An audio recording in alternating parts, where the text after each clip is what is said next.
Hello,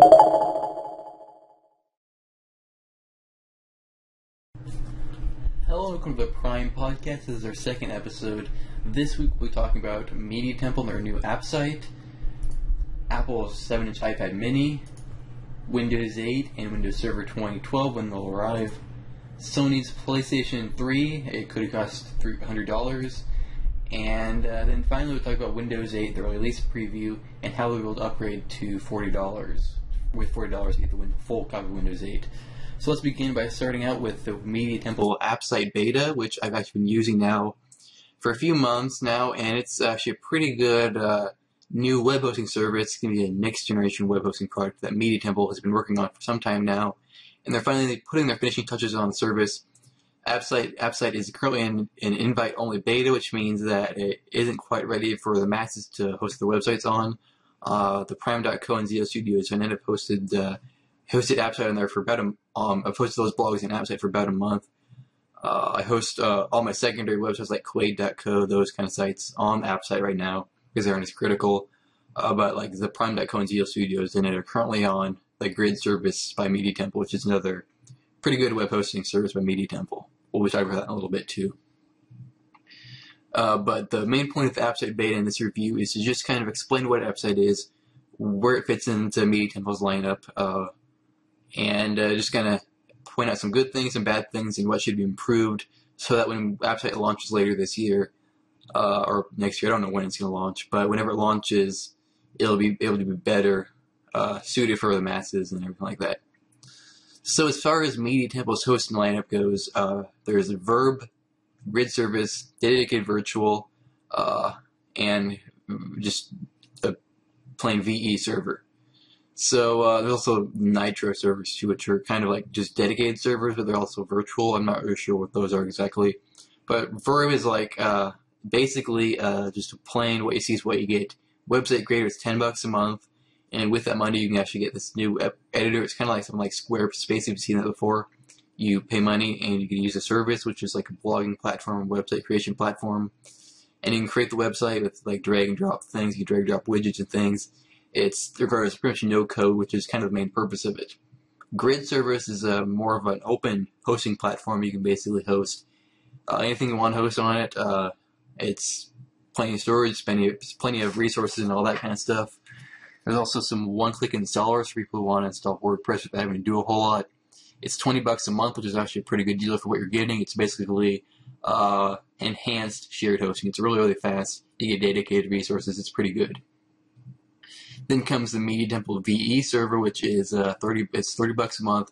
And it's basically this raw and plain virtual server. You can use operating systems like Ubuntu or CentOS. It's just you comes with a plain install, no web servers can be installed automatically, so it can be for whatever you want. Then comes the dedicated virtual or DV server, and it's basically the VE, but with some pre-installed software like Plesk 11 that's going to be installed by default. It's $50 a month, a little bit more. But it's more user-friendly, which is kind of what it is. And then Nitro, it's like the DV or VE, but you get a ton more resources. You get basically this whole server that you have to yourself, which you can do whatever you want with. Those are kind of for big businesses. Well, Verb is more for individuals. Grid service is more for small businesses. Small businesses just like DV and VE are also for small businesses. But like things like VE, those are more for people who are just kind of want to mess around with a Linux box in the cloud. So AppSite fits into this whole thing, and it's basically it's kind of like Grid service, but a little bit different. It's kind of hard to explain actually because it's still in beta and it's still getting worked on. AppSite, we don't really know where exactly it's going to fit in the hosting lineup. Personally, I kind of think it fits in between Verb and the Grid service. That's simply because it seems to be right now just a glorified one-click install. That basically means you can choose a selection of applications. You can just one-click and install that application on your hosting account. And it's kind of like Verb that way. It's very, very simple, minimal, user-friendly. But it's also more like Grid service because there's a little bit more control, more flexibility. You can use your own CMS like WordPress, Joomla, Drupal, PHP, BB, one of those kind of things you get to choose in the open source platform that you want to use. For your website, you don't have to choose Media Temple's proprietary Verb user interface and all that kind of stuff. but it also isn't like grid service where you can very easily bring your own apps. Of course, I'm thinking they're going to kind of work to change that, because I think in a way Media Temple kind of thinks that this new AppSite could potentially replace grid service at some point in the future. I think that's kind of what they're trying to do. They aren't really there yet, but that's kind of what they're seeming to try. It looks like what they're trying to do is that. But I'm not exactly sure if that's going to be what they're going to do. Personally, I think they should keep the grid service around just because it's a very good shared hosting platform. It's very open, which is kind of like, not all shared hosting platforms are very open, but this is also going to be much faster than the grid service when it launches, so I guess that's kind of there. But if it's kind of like, the VE, it's kind of just open. That's kind of like what grid service is, and the DV is kind of just already set up. DVs is kind of like what the AppSite's going to be, at least what I think it's going to be. So I said that AppSite's kind of just a glorified one-click install, and that's what it kind of is. There are these applications that are in this app shelf, which is in the control panel, and you can choose between them and have them all installed on your hosting account. The list includes WordPress, Drupal, Joomla, Magento, Zencard, Vanilla Forms, PHP, PWik, MediaWiki, and Moodle. So a good selection of different open source applications, and it's a very nice, diverse selection of applications, from blogging platforms to shopping carts to forums, and they can all be installed with one click. You just have to, it's actually like 2 clicks. Be a click to click install, and you type in a few things like what you want your username and password to be, click install, and it'll be pretty much installed within a few seconds to a few minutes. And that's how AppSite works. It's very, very simple, and that's the control panel. But if you wanted to, actually, another thing that's not in AppSite is any sort of file manager, which I don't like. If you want to, let's say, edit a configuration file, edit something in your theme, something like that, you're going to have to use something like FTP, since there's a file manager built into the AppSite control panel. And another issue I found in the AppSite control panel is if you update an application like WordPress within the WordPress admin panel and go back to the AppSite control panel, you'll see that Media Temple can't tell that you've updated manually to the latest version of WordPress. So you have to click update inside of AppSite, and if you do that, it'll get stuck and it'll say updating, and it won't ever go away. So that's one of the flaws that exists right now, and of course that's probably going to change. I'm going to start by talking about. I'm going to talk a little bit more about the AppSite settings, what you can do to configure AppSite now, and basically, generally speaking, the AppSite control panel is very, very limited and minimal. To start out, there's a setting page on apps where you can change some settings, but you can't really change a lot of settings. This page just lists your domain names associated with your account, your FTP and SSH account information, so you know how to sign in with FTP or SSH. And that's basically it. That's all your AppSite setting control panel does. You can't configure anything. You can't really go into any file manager. You can't create databases or manage databases in the control panel. It's very, very limited and minimal, which I don't like. But of course, it could either be designed to be minimal like this, or Media Temple could be still working to add all these kind of features into AppSite. We don't really know quite yet, but we should know by the time AppSite launches. Media Temple, their grid service is one of the fastest shared hosting systems I've ever used, and it's not the fastest. It's in many ways the fastest I've used. But from what I've heard, Media Temple is actually going to be making AppSite even faster than grid service. I personally haven't found it to be that fast yet, but when AppSite officially launches, it should be the 10 times claimed speed of grid service, so that's going to be pretty fast. From my experience, it's only about 75% as fast as a grid service with my websites, theprime.co and zealstudios.net. And we're talking about really fast either way. Like grid service, I'm looking at a second load time. Well, with AppSite, I'm maybe looking at more like 2 seconds. Still very, very fast. It just isn't quite as fast. I think Media Temple should increase the performance of AppSite by implementing some sort of memcache server. I personally have used those with virtual machines, and it's basically this way where you can cache files, like static files, in the memory instead of the hard drive, with plugins like W3 Total Cache that automatically cache things to the hard drive. The hard drive is slower than the RAM, and if it was cached with memcache, you'd be much faster. And who knows, maybe Media Temple could have that as some sort of add-on, like a Memcache add-on that costs like $10 a month or $20 a month extra, and it really just speeds everything up. That could be something they might do. But performance it doesn't really mean anything if you don't have a very, very fast, performance doesn't mean anything if you don't have a stable platform. And the good news is that I've only seen AppSite go down once over the past few months. Media Temple's been famous with their issues when grid servers first launched. There were a lot of stability issues that drove a lot of customers to other web hosting companies, but so far AppSite has been extremely stable for a beta product. I've only had one time when I've seen that there has been an excessive amount of downtime, but other than that, AppSite's been running every hour of every day. AppSite prevents these outages by supporting things like IP failover, so that if your server crashes, all the requests will be sent to another server, and I'll keep things running. A few days ago, of the time I recorded this, which was Monday, the AppSite went down for somewhere around 24 hours over the span of 2 days, and that was because the IP failover system wasn't working. But honestly, I expect AppSite to be a very, very stable service when it launches, because it's beta now. Some outages are expected. So grid service is a really good platform, but one thing I don't like about grid service is how they calculate overages. They have something called a GPU, which is grid performance unit, which is basically it's just CPU time. If you're using CPU, you'll be using GPUs at the same time. And with WordPress, actually I have a big blog, WordPress is ZL Studios, and there's like thousands of blog posts.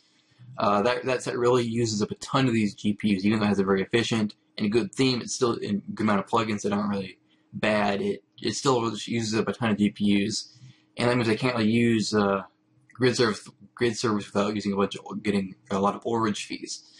The good news is that from the looks of it, AppSite is going to be based off of things like memory and CPU usage directly. That's going to be what's going to be for overages. So basically, if you use too much RAM or too much CPU, then you'll be have to pay overages.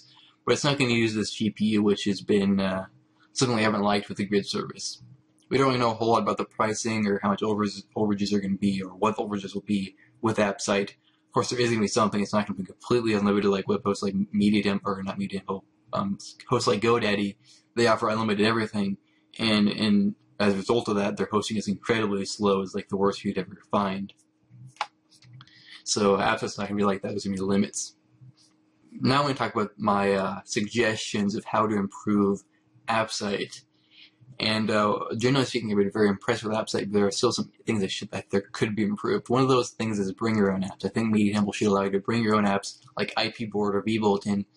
Those aren't open source. I think AppSite should allow you to bring apps like that to your hosting account. I think they should set up a way for you to be able to upload a zip file that contains all the files in your app that can be uploaded, and then you could either choose to create a new database or import an existing database in AppSite. And that way you could actually just upload your own apps, and that'd be really simple. I think Media Temple should have an improved control panel for AppSite. AppSite right now uses a control panel that doesn't integrate into the existing Media Temple control panel. I think they should integrate it so you can manage your domain names with the same sort of interface that you can manage your hosting account with. Speaking of the sort of control panel, I think there should be more standard hosting controls. Like you should be able to edit your databases, that kind of stuff. I think you should be able to have file manager, that kind of stuff. Those are in most web hosting accounts, and they should be in AppSite too. Finally, I think there should be integrated webmail, which is something that really should be in there isn't even support for PHP mail with AppSite right now, meaning if you have like a WordPress site, you use the default comments, WordPress will send you an email when you get a comment or your blog. You won't get that email if you use AppSite right now because there's no PHP mail. When it comes to the future of AppSite, we don't really know a whole lot about when AppSite will arrive. It could arrive next week, probably not, but it could arrive in a couple of years. We don't really know quite yet. Presumably it's going to come soon because it's 80% complete on their product roadmap, but we don't really know when exactly it's going to arrive. So in conclusion, AppSite is a very, very impressive hosting platform in beta.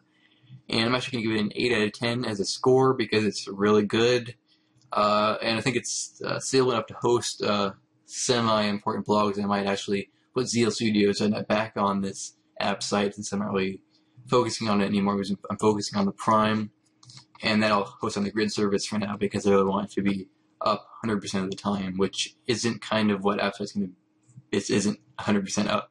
There isn't 100% uptime right now.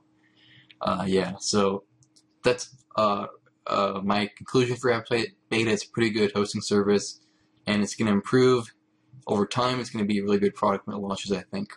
This week's first sponsor is going to be Media Temple. I talked about them in that review, and I really think they're a really good web hosting company. I put a link in the description below to Media Temple's website. You can check them out.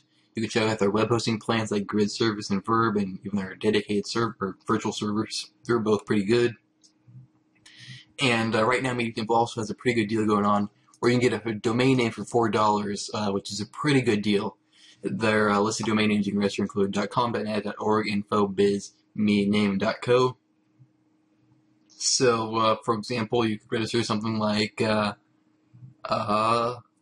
Nexus 7 with the 7 spelled out. That's domain names available.co. Nexus 7 spelled out .co. It's an available domain name that you could register to create like a Nexus 7 fan site or support site or something like that for just $4 at Media Temple. So click the link in the description below. And on Media Temple's homepage, they have a little featured section where they show $4 domain names for the 4th. And you can register a new domain name. If that expired, you can register a domain name at Media Temple for $12. They have really cheap domain names, really good control panel for managing domain names, and great web hosting to go with that really great domain name. So check out Media Temple. There's a link in the description below to check out their site. So one question that I've been thinking about a lot now is, will Apple launch a 7-inch iPad mini? And a couple of years ago, shortly after Apple launched their 10-inch iPad, Steve Jobs said that the tablets with a 7-inch screen are just too small, and there is no need for a pocket-sized tablet when users carry around a smartphone already. So 2 years ago, Steve Jobs and Apple as a company were very, very against a 7-inch tablet. But a lot has changed since then. There's been some 7-inch tablets that have launched. Back then, there was just the Galaxy Tab, which kind of sucked back then. Now there are other tablets like the Nexus 7, the Kindle Fire, which have both been very, very successful. So will Apple launch a 7-inch iPad mini after all? We don't know at this point in time if it will or they will not. But I think it's very, very possible, since Steve Jobs a lot of times says that Apple's not going to do something. Like, look at apps and App Store. Actually, at launch of the iPhone, Steve Jobs said there was no need to have an App Store or any applications like that. Steve Jobs thought that they'd be better off if they just had the default applications that were installed, like the calendar, the YouTube, all those applications that are installed on your iOS device by default.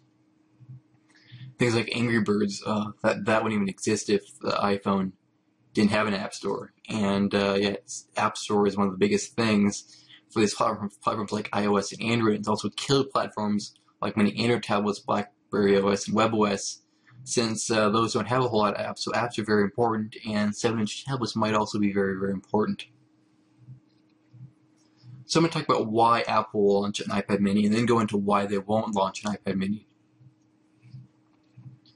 One thing is that the iPad mini could be it'd be more portable. It'd be a different form factor, better form factor. So let's say you have an iPhone and a 10-inch iPad. The iPhone's good for if you're just watching a video personally, and the iPad's good if you want to share the video with friends.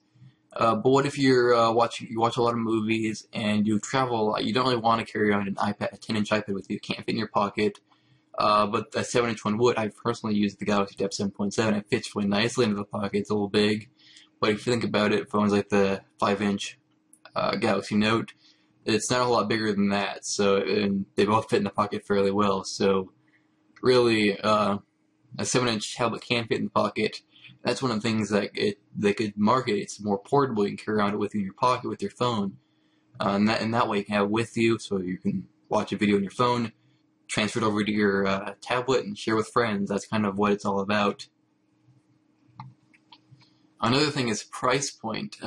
Apple's iPad starts at $500, which is a pretty good deal if you really think about it, but it's also a little bit expensive. Not everyone can pay $500 for an iPad, and a lot of people need something cheaper, so you could always go ahead and get the original iPad or the iPad 2 for a lower price, but those tablets will lack a lot of the features that the current generation iPad has.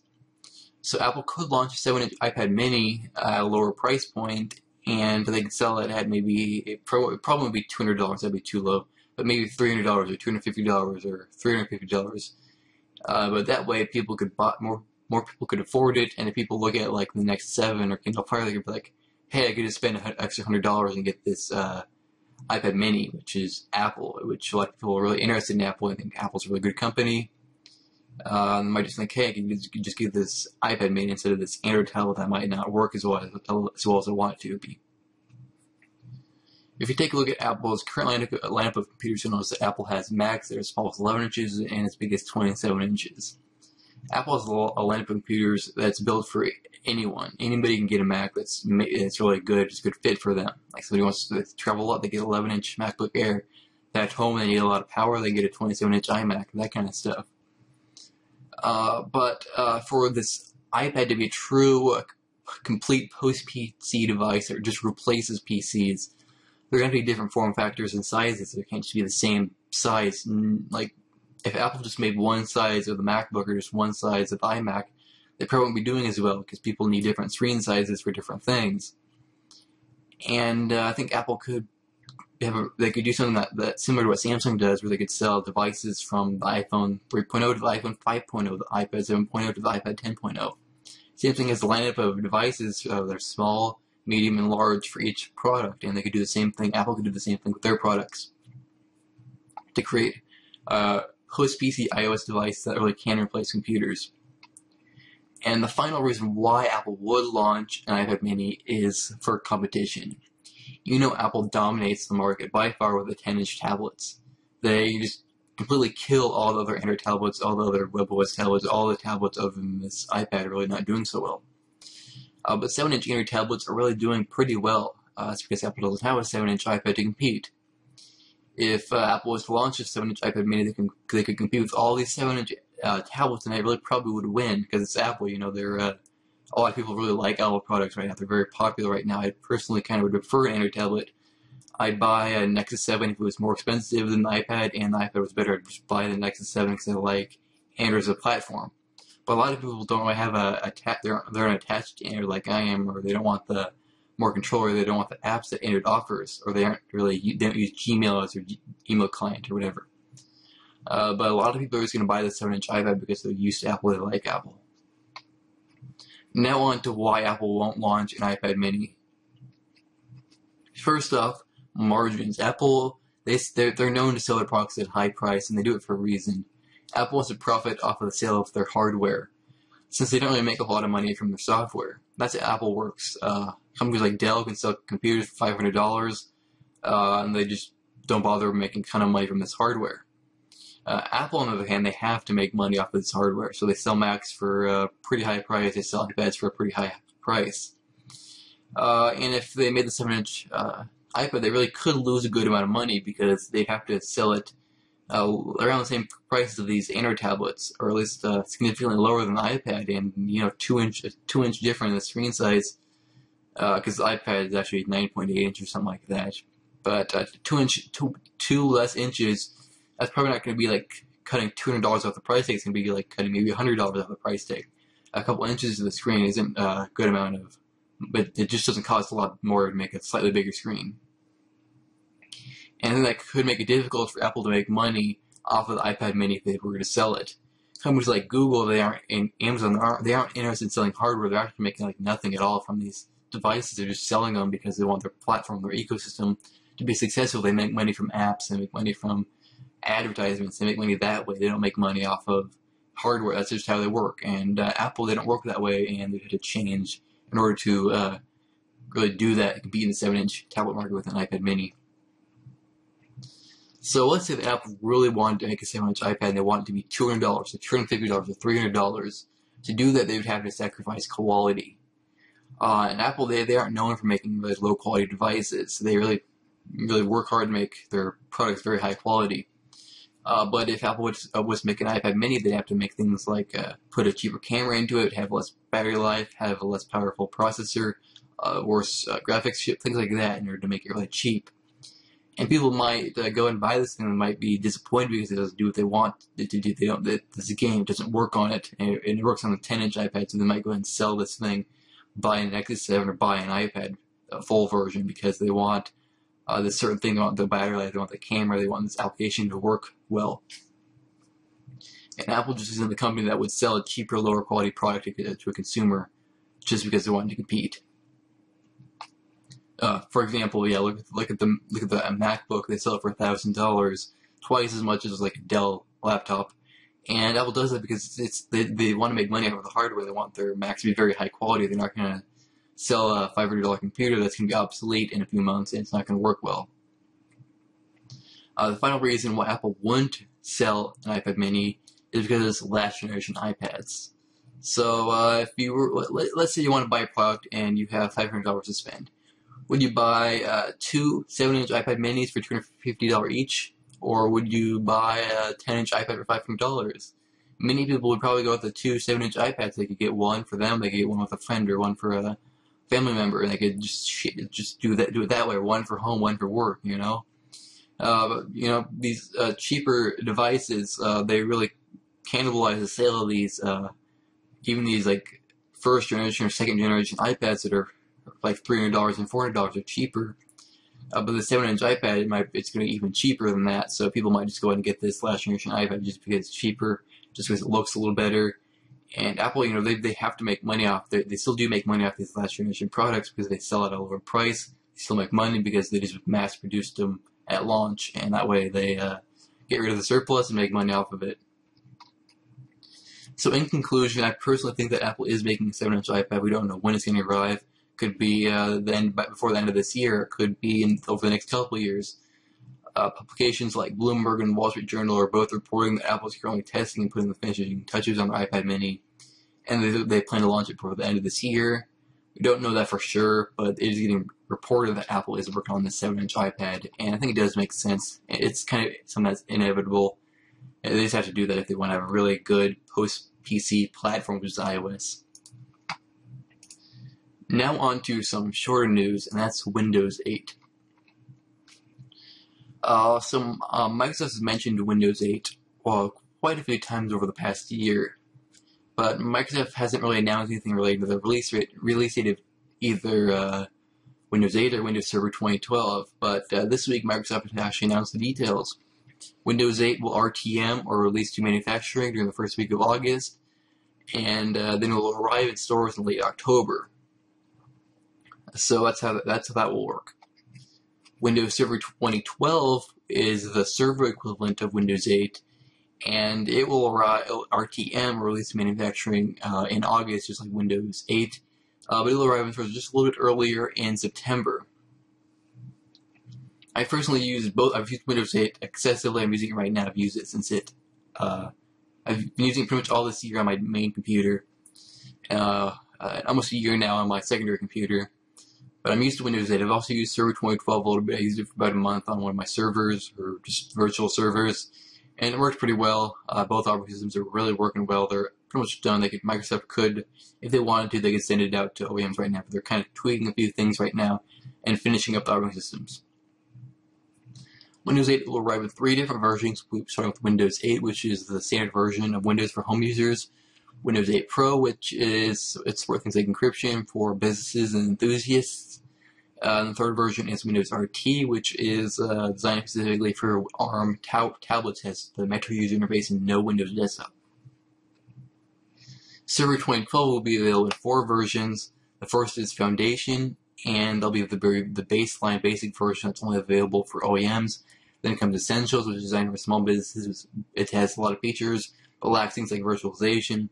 Third is Standard, which it's the full copy of Server 2012. It's support for 2 virtual instances. Then the final version is Data Center, which it's a full copy with unlimited support for virtual machines. So it's kind of how that works. And the pricing it goes up from there. It starts at like $500, and then goes up to like $4,000 to $5,000. You know how expensive Server 2012 and Server 2008 and that kind of stuff gets. It gets pretty expensive. So in conclusion, we'll be seeing Windows 8 RTM and then arrive along with Server 2012 this fall. And I'm really looking forward to Windows 8.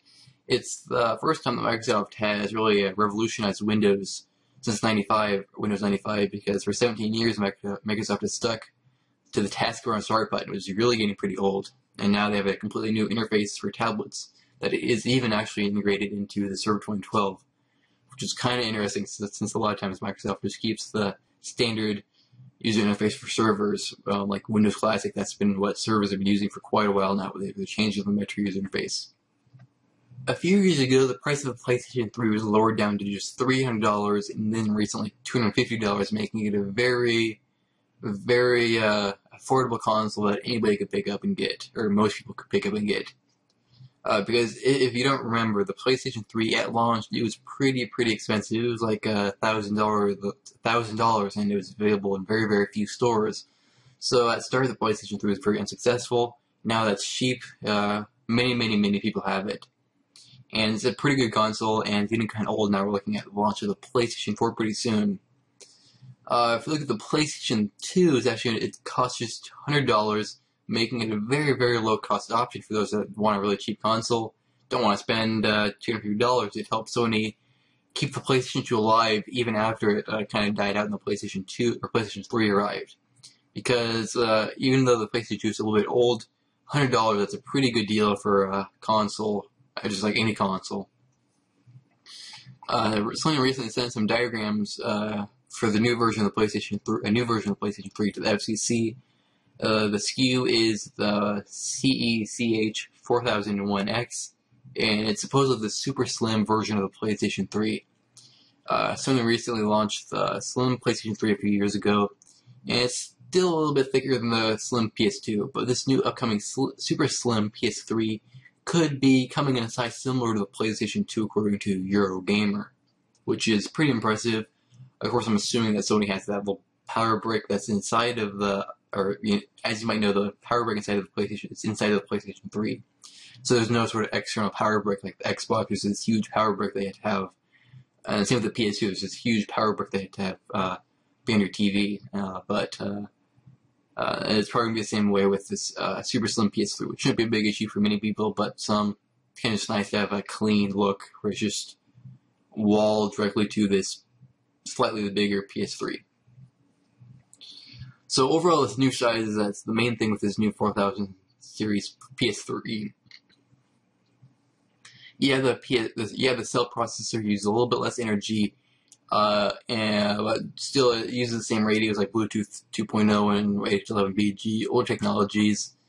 But apparently Sony actually swapped out a bunch of parts inside of this console with cheaper parts.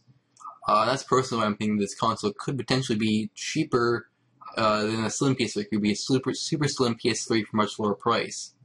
I predict this new super slim PS3 could sell for just $100, just like the PlayStation 2 does. Sony might lose some money selling the PlayStation 3 for $100, but $100 PS3 certainly would generate a lot of hype and sales for an outgoing console.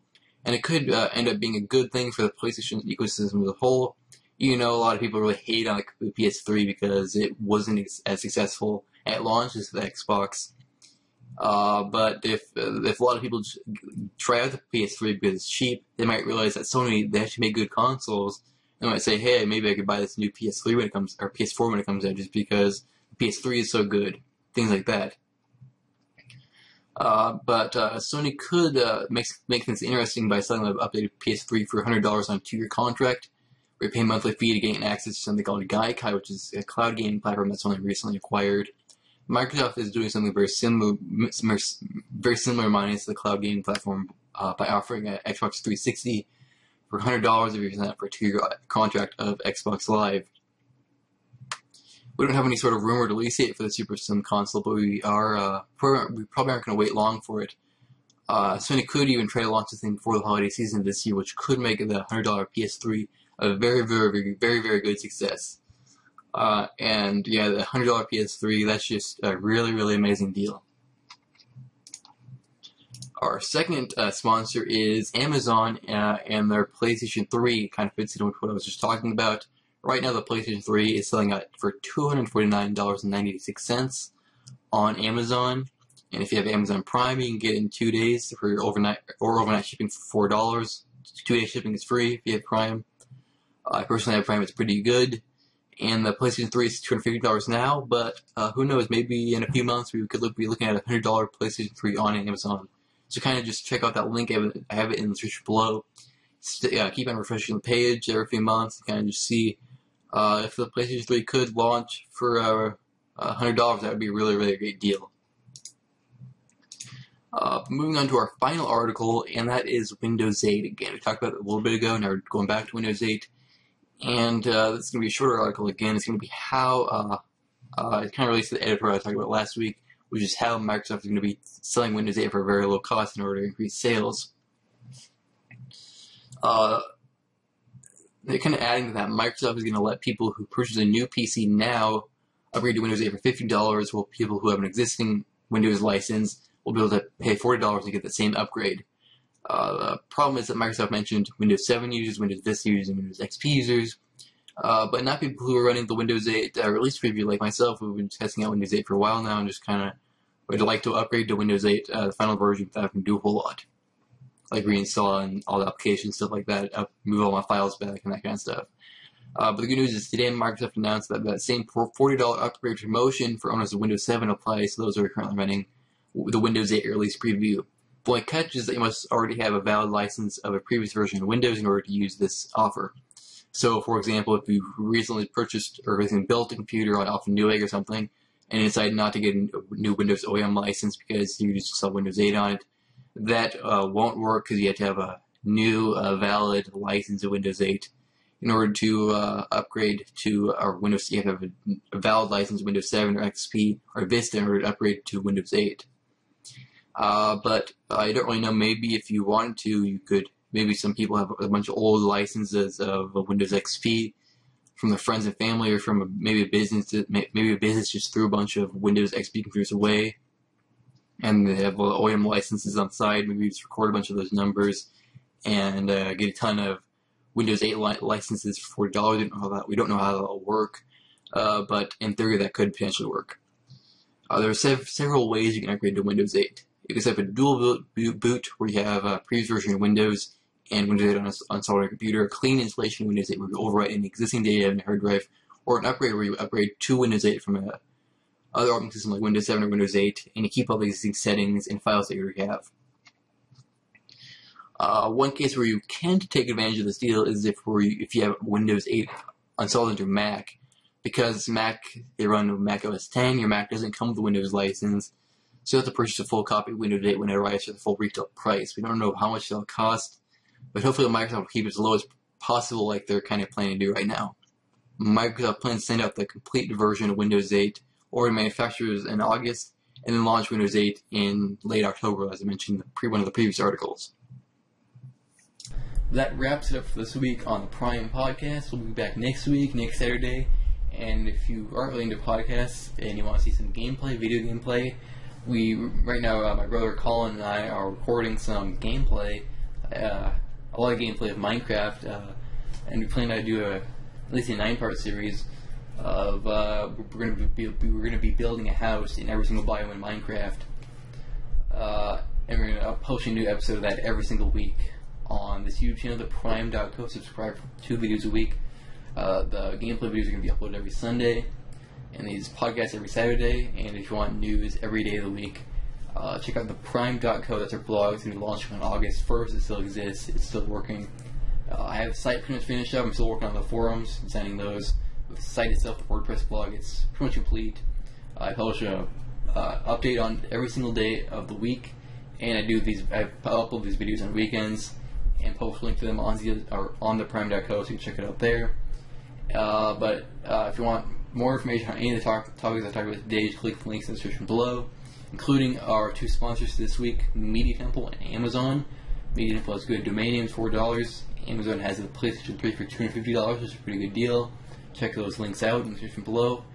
And that's about it.